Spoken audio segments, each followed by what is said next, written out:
5 ways you can be paid investing in real estate, and I consider these 5 ways to be the quickest and the most simple. I didn't say they're the easiest because there are a lot of complicated ways to make money in real estate that might not happen as quick as you want it to be, but these are the 5 quickest and most simple ways. Number 1, private money lending. Now, if you're new to real estate investing, you might not understand private money lending. Maybe you're a little more sophisticated than others. Either way, it's just about you being an individual who has money, which makes it private. You're not an institution. You're not a bank. You're not a hard money lender. You're just someone who has maybe 10, 15,000, maybe 5,000 sitting in a savings account, and you just want to put that money to work. Or perhaps you have a retirement account, like a 401k or something, and you want to make that money work for you. Either way, you can put that money to work, and it doesn't have to be a substantial amount, because as a private money lender, there are so many aspects of the deal or so many places within a deal structure that you can drop your private money in. For example, you can be a private money lender on a deal to provide the earnest money. You could provide the money for closing. Maybe there's a down payment involved. So it's so many aspects of it that you can drop your money in. That's why I said it doesn't have to be 100 grand. It could be 5 grand. It could be 15 grand. And it doesn't have to be money you have in a savings account. It could be money you have in a retirement account. Now, again, the reason why I'm saying this is the quickest and most simple way, because okay, if you got a couple thousand sitting in the bank, it's just a matter of finding a wholesaler or a investment company owner or an investor and seeing how you can be a private money lender for them. They would love to have you on their list as private money lender, so that when a deal that fits your criteria comes up, guess what they're going to do? They're going to reach out to you. Now, of course, there is a process if you're taking money from a retirement account. But you know how much money is sitting in retirement accounts today? That's why I say it's one of the quickest and simple ways, because it's just a matter of you finding or reaching out to a custodian, a company that operates as a custodian, and they will be the ones to basically facilitate the transition of your 401k or retirement account into a self-directed IRA, an account that allows you to invest that money with the wholesaler or with the investor. Now, of course, if you need some resources and information on how to do any of that, just reach out to me and my team, and we'll be more than happy to give you those resources. So number 1, private money lending. The second way would be a finder's fee. Now, this might not be as simple as private money lending, because a finder's fee is going to require a little work, and the work is you have to actually find a deal.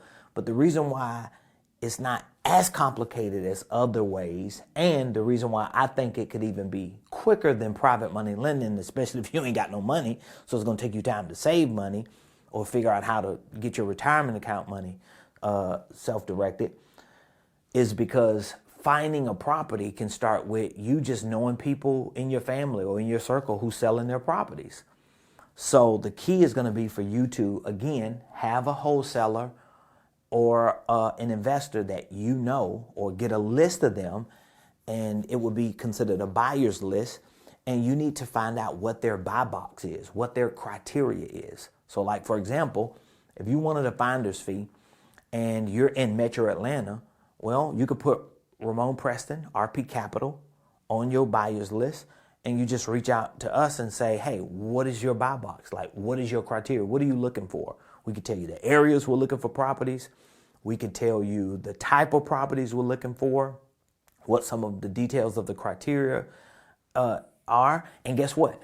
You run across a deal, you just send the information over to us. And if we're able to structure a deal and close, you get your finder's fee. So you don't need like real estate knowledge. I mean, all you really need is just the ability to communicate with people. Hey, you selling your home? Yeah, I'm selling my home. What you want?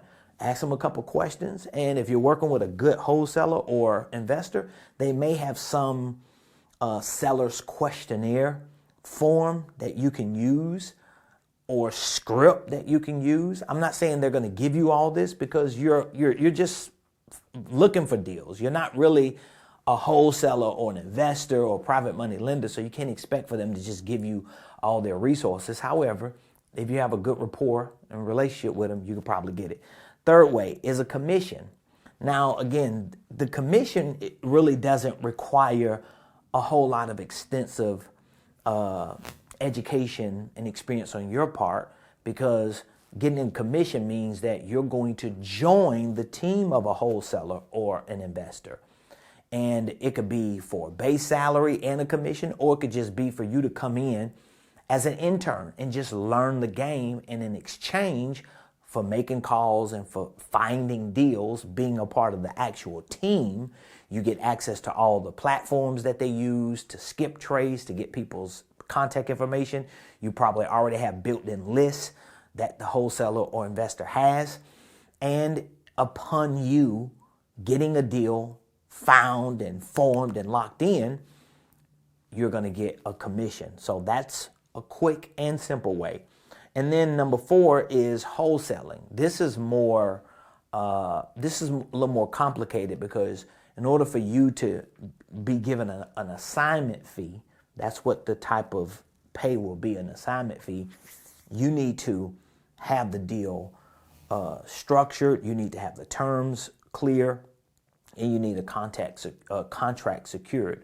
So the difference between you getting a commission here and a finder's fee here is, and between the difference between these two and this is basically the contract. So these two are going to require contact.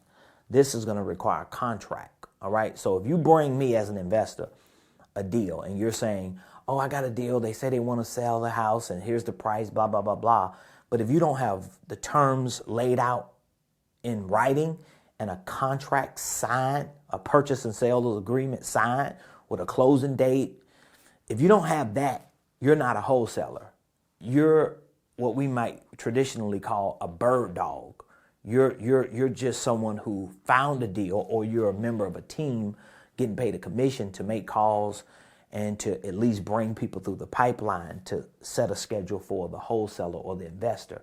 But if you're going to get a wholesaling assignment fee, it needs to be a contract. And then the 5th way is ownership. Now, ownership can come in different forms.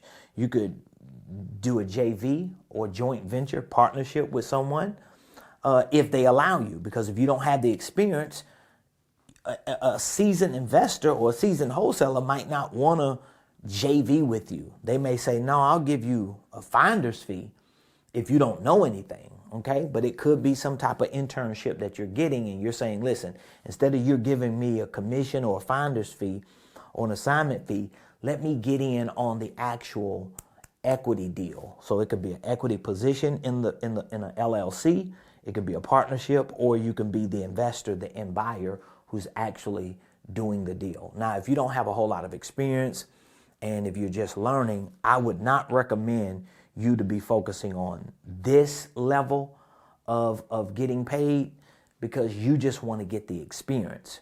Now, if you're able to find a good training school or group of people who teach wholesaling, in a very professional and ethical way, it might not take you that long to learn it. But if you're just not confident and don't have the competence and courage, focus on either private money lending, getting in on a deal. Like it could be a couple $1,000s that you do some transactional lending a few times, or it could be you got a good little bit of money saved up or in a retirement, and you say, hey, I want to get in on the deal and I want to learn some of the ins and outs. I want to see how the paperwork is drafted up, how the attorneys do it, how it's wired, how the closing documents look, and just give me a chance to learn some of the ins and outs while I lend on it.